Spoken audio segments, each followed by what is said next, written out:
Teachers be like, oh, you can't wear makeup, you can't wear jewelry, you can't dress how you want, you can't paint your nails, you can't do this, you can't do that, blah, blah, blah, blah. And if you live in the UK, you'll know that on the 8th of March, we're going back to school after the lockdown. Over that lockdown, I've been wearing makeup, I've been wearing whatever clothes I want, I've been painting my nails, I've been wearing jewelry. Has it affected my learning in any way? No. And then teachers come back saying like, oh, but we need to set the boundaries somewhere. We'll set the boundaries somewhere. Make boundaries. But like, let teenagers express themselves.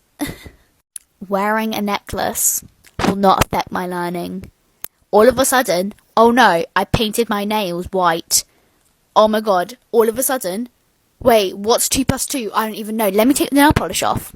Right, now I know what 100 times 1 million is. Oh, yippee! So I erased someone. Their account is tagged in the caption, so you can go check out their page. This was a really fun and close race, and I enjoyed racing. While I race to keep you guys entertained, I'm going to rate the stages that I come across. This stage is a 6 out of 10 because it's a bit long, but it's also fun at the same time. At this point, all I really want is short stages. So right now, I'm a little bit ahead of him, so I'm going to try to keep that lead.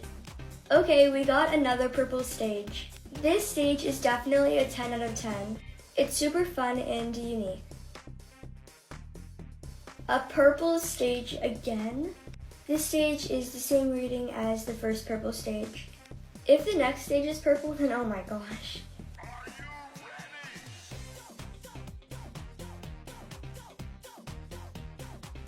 Oh, okay, it's yellow. Wait, I actually kind of like this stage. The shortcut at the beginning is pretty good too, but sometimes I mess up on it. Okay, there's one more stage after this, and then the race is done. Comment who you think is gonna win. The rating for this stage is an 8 out of 10. There's nothing really special about it. I think I have loved Jake since we were kids. We were next-door neighbors and constant playmates. It was the most natural thing that we became best friends.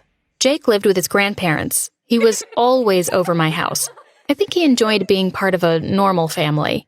So I made him play with doll houses with me. He taught me how to play baseball. We rode our bikes and flew kites. We played princess and monsters. Jake was always my knight in shining armor. We played in sandboxes, playgrounds, and even did our homework together. Jake and I were inseparable. When we got to junior high, we were each other's dates. It was easier that way. We were always together anyway. I didn't have to worry if I was pretty enough to be asked by other guys. Jake didn't have to be nervous about asking another girl. We did a lot of crazy things together. Once, when we were 10 years old, Jake dared me to drink some of his dad's brandy. It tasted awful. I threw up right after and got a terrible headache the next day. Jake teased me a lot about puking, so I just pretended that I didn't remember anything that happened. That's how we were, always joking and teasing. Since we were always together, we just both assumed that we would always be there for each other, no matter what. We got teased a lot, especially by our families. They called us Mr. and Mrs. We just shrugged it off. Besides, I didn't think it was so bad if I ended up marrying Jake when we got older. It would be great to marry my best friend. When I would think about it, I always pictured myself at a wedding with me walking down the aisle with my hand on Jake's arm. It was like it was foretold. I already met my soulmate when I was just 4 years old. Do you want to meet and marry your soulmate too? Click the like button and subscribe to our channel. Don't forget to leave a great comment below. But as we got older, things began to change. I guess it's only natural that Jake started hanging out with other boys. I had other girlfriends too. But my best friend was always going to be Jake. Nothing was ever going to change that. One day, Jake went over to my house and brought a new friend along. "Hey, Sarah," he said, "this is Gilbert." When I looked at Gilbert, my heart totally stopped. He was the most handsome boy I had ever seen. When the sun hit the top of his head, his golden hair shone like a halo. I felt like I was looking at an angel. "Hi, Sarah," Gilbert said. He shook my hand and I felt the electricity pass between us. Jake asked me if they could hang out with me that day. Of course, I said yes. Gilbert turned out to be a great guy. It even helped that he looked like a model, too. He was funny and he was a good listener. He always smiled when Jake and I got into our arguments. I have to admit that I developed a little crush on Gilbert. How could I not? He was so handsome and kind. So, for months on end, it became the three of us. We watched movies together, we had silly picnics in the park. The summer before we all left for college, our parents agreed that we could all take a trip with just the three of us. So we went to the beach house of Gilbert's family and stayed overnight. After dinner, Gilbert brought out some drinks. We giggled and laughed a lot, knowing that we weren't old enough to drink yet. But we did it anyway. I wasn't used to drinking and I got drunk really fast. The next thing I knew, I was on the couch cuddling with Gilbert. "You're so handsome," I told him while I stroked his cheek. I could see that Gilbert was getting uncomfortable. "Sarah, I think you've had enough to drink," he told me. He tried to push my hand away, but I refused, and instead I did the most aggressive thing I have ever done in my life. I kissed Gilbert full on the lips. I didn't know if it was his first kiss, but it was definitely mine. I only stopped kissing Gilbert when I heard the sound of something breaking. When I looked up, I saw Jake looking at us with a shocked look on his face. Somehow, that look brought me to my senses. I blushed, stood up, and apologized. "Sorry, I think I've had enough to drink," I told the boys. I ran to the bathroom and locked myself in. I splashed some water on my face to clear my head. I felt so guilty about doing something like that, especially in front of Jake. When I remembered his face, I remember seeing anger, disbelief, and a little bit of disgust. I knew I loved Jake, but was I in love with him? Should I have kissed him instead? It was a huge mistake to kiss Gilbert, but he was just so handsome. Is this how it felt, loving two different people at the same time? I felt so confused, and I totally dreaded facing the two of them again the next morning. During breakfast the next day, Gilbert tried to talk to me. "Sarah, about last night," he started to say, but Jake butted in. "She doesn't remember," he said. "When we drank some of my dad's brandy when we were 10 years old, Sarah did a lot of silly things, but she forgot all about them the next day." Although I remember kissing Gilbert, I decided to play along. I lied and said I didn't remember doing anything the night before. It was just easier to pretend that nothing happened. That memorable evening was the last one we had in a long time. I was off to a different college than the two boys. I knew I would only see them during the holidays. I was going to miss being with Jake all the time. But it wasn't all that bad. We were still texting and calling each other a lot. I was glad to hear that Jake was still hanging out with Gilbert. I was bummed to hear that neither of them were coming back home for Christmas or spring break. Jake said that they had a lot of things planned with the boys. I just reminded him to be good and not to kiss random girls. "You're the random kisser," he teased me. It was a good thing that he couldn't see my face because I still remember that awkward night. So I didn't see the boys until the next summer. On my first day back, I heard a frantic knock on my bedroom door. I jumped out of bed quickly and opened the door. Jake was standing there, all tanned and smiling. I hugged him fiercely. Then I felt another pair of arms around us. It was Gilbert. It was a nice three-way hug from a group of old friends. That summer almost felt like we were never apart. We spent every day together, just trying to catch up on missed time. I felt a little jealous of some of the things Jake and Gilbert did without me. It sounded like they had a lot of fun in their college. "What about you, Sarah?" Gilbert asked. "Break any hearts in that fancy college of yours?" I laughed a little too loudly and shook my head. Now that Jake was here, I realized that he was the reason why I never fell for anyone in college. No one understood me like Jake did. I looked at him and knew that he felt exactly the same way. It was a surprise when he asked Gilbert to go home early that day. "I've got to talk to Sarah for a bit," he explained to Gilbert. Gilbert nodded and left. Jake asked me to go for a walk. I was feeling kind of excited and nervous. What was he going to say? Was he finally going to let me know that he felt something between us? Were we finally finalizing that we were an item now? So we took a walk in the park. We sat down on a bench and he held my hand. "There's something I want to tell you, Sarah," he began with all seriousness. I thought to myself, this is it. It doesn't matter to him that I kissed Gilbert last year. He knows that I was just drunk. He's going to tell me that he loves me too. "I love you, Sarah," he said. I beamed. "I've loved you from when we were kids. I've wanted to tell you something for a long time. I know that you'll understand. Sarah, I'm gay." What? I couldn't believe what I was hearing. How can Jake be gay? I mean, he just told me that he loved me. Then he said something else that was totally unbelievable. He said that he was in love with Gilbert, and Gilbert felt the same way about him. I just sat there and stared at Jake. Of all the things he could have told me that day, this was the last thing that I expected.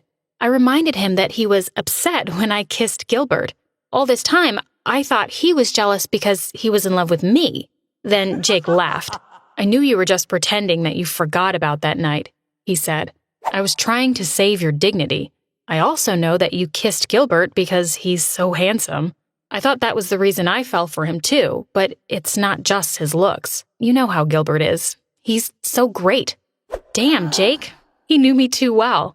But there was something he knew nothing about. He didn't know that I was in love with him. He kept talking about wanting his own family. He never felt like he was complete because he never knew his own parents. He was scared to come out to other people, especially to his grandparents. He kept asking me if I understood and if I was still his best friend. I couldn't reply. My heart felt like it was being crushed in my chest. So I stood up and left. It was just too humiliating. I didn't see either Jake or Gilbert again that summer. It was a relief when it was finally time to go back to school. I went through a dating craze when I went back to college, and I rarely went home. I didn't want to see anyone from my past. It was probably all over town by now. Everybody probably knew that Jake was gay. I couldn't face everyone feeling sorry for me. So I dated as many boys as I could. I needed to prove to myself that men could fall in love with me. I needed to prove to myself that I didn't need Jake's love. So I ended up dating Wesley, and he became my boyfriend. Then, one day, I was pregnant. There was no other place to go but home. I packed my bags and went home in tears. My life was such a mess. Wesley was just as shocked as I was. He didn't want to be a father, just like I didn't want to become a mom. Not yet, anyway. I was too young. I wanted to get married to a great guy first and have a honeymoon. I wanted a career. I didn't want to be bogged down with a child. I wasn't ready. I don't know who called him, but suddenly, Jake was back home with me too. He knew I was going through a hard time. We both cried a lot together. "I feel so alone," I told him. But Jake told me something that completely opened up my mind. I felt alone for a long time too. It's not easy being gay in this town. I know people are judging me. I had hoped for your support when I came out. Then the gravity of what I did suddenly dawned on me. I kept saying that Jake and I were best friends, but I left when he needed me most. "It's okay, Sarah," he said. I knew it was a shock. He told me that he loved me. He told me that being gay wasn't going to change the fact that I would always be his best friend. Then he told me that having a baby was one of the best things that could happen to anyone. "I don't want this baby, Jake," I replied.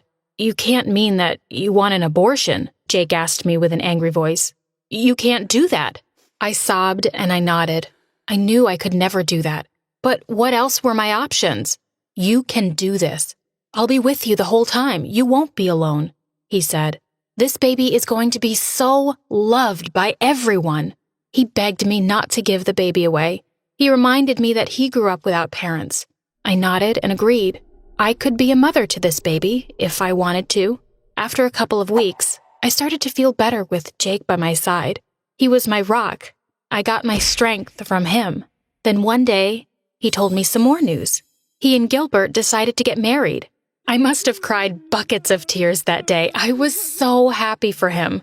I knew I could never have Jake. Even if I had deserted him in the past, he was still there for me. I was happy that he was happy. Somehow, the thought of Jake and Gilbert stopped tormenting me. I loved them both very much, and I finally decided that there was no room for jealousy if I loved someone. Jake would always be my first love, and if I loved him enough, I would be happy for him too. They decided to get hitched a few months before I gave birth. Jake asked me to walk him down the aisle. His grandparents didn't approve of their marriage, but I was going to make sure that their wedding was going to be full of love and support. It felt like the most natural thing. I saw this happen in my head when I was just a child. I was wearing a lovely dress, and Jake wore a tuxedo. Gilbert was waiting for us. It broke my heart a little to let Jake go, but if I was going to lose him to someone, it was good that I was going to give him to a good person like Gilbert. They never even left for a honeymoon. My 2 boys stayed with me during the whole pregnancy. You're so lucky, Sarah, Gilbert said. As much as I want to be a father, I guess I'll just settle for being your baby's favorite uncle. Hell no, Jake cried. I'm gonna be this baby's favorite person. It warmed my heart to hear them that way. The baby wasn't here yet, and already they were becoming fathers. As usual, Gilbert agreed to give me anything that I wanted. It was great. It was like having 2 husbands that were super supportive. They took care of me. They held my hair back when I threw up.